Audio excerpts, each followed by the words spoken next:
modifiers. I think Ghost Rider was technically speaking better. Okay, you just come here. Welcome back, everyone. We've been expecting you. My big ass fluff ball of a dog. So welcome back to comic cartoons, our new weekly series. Now these first 2 episodes will be released on YouTube for free. But if you want exclusive access to the rest of the series, or unless I eventually upload to YouTube, I don't know when that's gonna be. If I do that, Shade. I have 2 pets of nefariousness. Either way, if you want to see the rest of the episodes of the show, that will be edited with clips and everything. Go to our Patreon page and become a $1 supporter. That's all we're asking. $1 supporter to get access to all the future episodes that we will be releasing, hopefully weekly, if we get the schedule going right.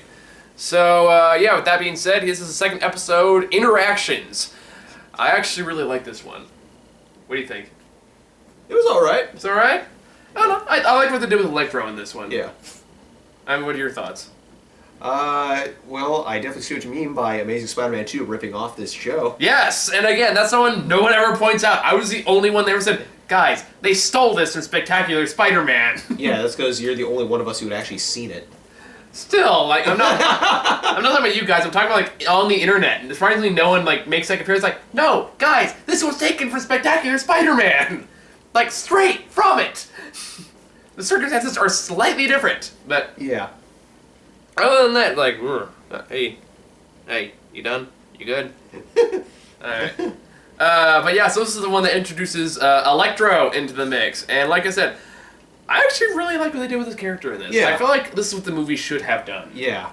Instead of making him a creepo stalker. Yeah, because what happens in this one is Max Dillon is just a standard scientist, like not standard scientist, like electrician. Electrician who's helping Kirk Connors install some kind of new upgraded filter into this tank of mutant eels. Keep in mind, this came out years before the movie did, so I just want to point that out.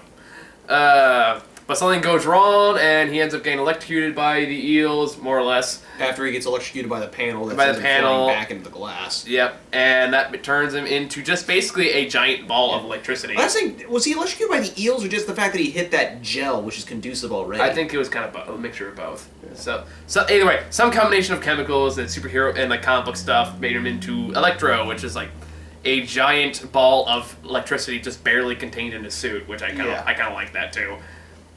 Yeah. Again, kind of comparing, like, this one is kind of impossible to not compare it with the movie version. Yeah. Because they share so many similarities in how they approached it. Except I would argue this one did it better. Yeah, they made him more sympathizable. Yeah, he's very sympathizable in this because he's not so much evil because he's just kind of wacko. Yeah, he just wants to be normal again. Because he and again they do a good job of just kind of portraying him kind of just as the victim. Yeah. Like a victim of circumstance. I like how even in this one, Spider-Man's kind of the asshole. Yeah, he was just like, oh, oops. Because what happens is, he's obviously really pissed off because of what's happened and there's no way to reverse it, so he's just stuck that way. But he can't do any, even the most mundane things, like he can't drink coffee, he can't, drive a car, he can't, even get into his house without somebody hunting him down. So he, gets angry and has, an outburst, which causes, all the lights in the coffee shop to go out. So he runs out, where Peter Parker happens to be nearby and sees this and says, oh, I should do something. So he does a Spider-Man thing and then kind of realizes after that, oh crap, I just kind of attacked somebody who was not doing anything wrong and was just, again, a victim of circumstance. Yeah. Which, again, the voice actor in this one makes very clear and I think very convincingly, okay, yeah, he's the victim here. He doesn't want to be... Yeah. He doesn't want to be the bad guy. Well, not until, kind of the end. Yeah. Well, I'd say that's because he snapped. Yeah, even then, the progress from, victim to villain is, very good. Yeah. In this show. They kind of do that a lot with the villains in this show, is they make them very sympathizable. Or at least make sense. Yeah. But again, I'm doing all the talking. There really isn't much else to say. Of course, they had the little... And of course, was it, as you said, had its old Wheel of Morality moment. Oh yeah, at the end. Well, it's a good moral for kids. It is. It's not a matter of whether you win or lose, just a matter of trying your best to do what you can. Yeah, for people. Again, that's a good moral. It's not what you hear a lot in TV shows and cartoon shows. So I was like, okay, that's cool. As well as, the less subtle thing about peer pressure as well. Oh, yeah, because they have the whole subplot with Peter Liz. Parker has to tutor Liz, who is this kind of pompous cheerleader and girlfriend to Flash, the goofy bully. Yeah. They do good... Oh, savior of the universe. He is anti-Flash. Here's everything that Flash Gordon is, except this guy is a total D-bag. But yeah, otherwise, like, yeah, more... So just, Flash, biggest dick of the universe. Nice. But yeah, other than that, like, I just kind of hit the nail on the head where it's just like, yeah, otherwise, it's just kind of... There's still good characters. There's still, like, it's still establishing a lot of where the characters stand. As well as also addressing the whole previous little thing where Aunt May kind of instilled a rule about Peter getting home on time. Oh yeah, that was like a recurring joke. So, Yeah. Which really, I thought was a funny joke. Yeah. You know? Because like every time he happens going to fight Electro is also the time he has to call Aunt May to tell him that he's going to be late. Yeah. So all of the tune of Itsy Bitsy Spider. yeah, that's what's up. I somehow forgot that. I don't know why. My God, I mean, Spider-Man stole that too! That's why he says, I hate that song. He realizes he has to call Aunt May. Oh my God.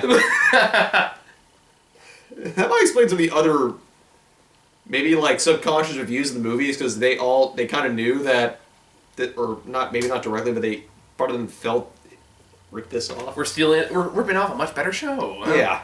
Than anything we can write, apparently. Because, we have to throw everything in all at once. Yeah. Like an idiot. Like, I feel like this movie does, and like, this episode does more than a half hour than the show did an hour and a half, like 2 hour movie. Yeah. Well, of course, that movie also had a lot more going on. Which, this movie, this thing is only 30 minutes, and it gets a lot more across. technically speaking, only 20-something. 20-something. There you go. Yeah, because... It does much more with its time. Yeah, it stays focused. Yeah. And we'll get to Green Goblin in this show. I'm curious to get your thoughts on that. Yeah, is there anything else to talk about in this one? Not really. Like I said, I'm still, like, kind of waiting for the show to, like, really hit its stride, but even then, like, the show, I wouldn't say is, super awesome right now, but it's still good, and, like, that's definitely smart, it definitely has, like, intelligence to it, which is nice. Yeah. Like I said, once again, though, great voice acting, great writing. Well, I would say great, but definitely solid in the writing department. I mean, like, again, they made quite frankly, in the comic books, he's kind of a C-list villain. Yeah. Sympathizable. So I think that's worthy of props right there. Yeah. And, of course, they know more stuff like the Lizard and all the other villains that are going to pop in the show. That I'm waiting for, because, as you said, they've introduced a couple of these characters already that are going to go... Yeah, they're good. Yeah. There's some really nice, tiny little nods to the comic books here, too. Like, the one I caught here was the rubber glove Spider-Man puts on towards the final fight. Yeah. In the original comic books, that was actually how he beat him the first time. He just put on rubber gloves and just punched the shit out of him. So that was like kind of a wink and nod to that the first fight he ever had with Electro in the comic books. Okay. Wait, this is back in the 60s. The plots for how to beat villains were not complicated back then. Yeah. Yeah. Step 1, use logic. So, yeah. Or if you're Superman, step 1, just wail on him. Yeah. Next one actually is, I'm not going to give away, you'll see. So next one is called Natural Selection, and will be exclusively on Patreon, so click the link in the description if you want to check it out. Again, only $1 a month, that's all we're asking, guys. We want to check it out, and maybe eventually I'll probably put it on YouTube anyway, but not for a long while. So, yeah, that's it, guys. Thank you all for watching, and see you in the next episode of Comic Cartoons. I just need to hire a graphic designer to make a logo for that.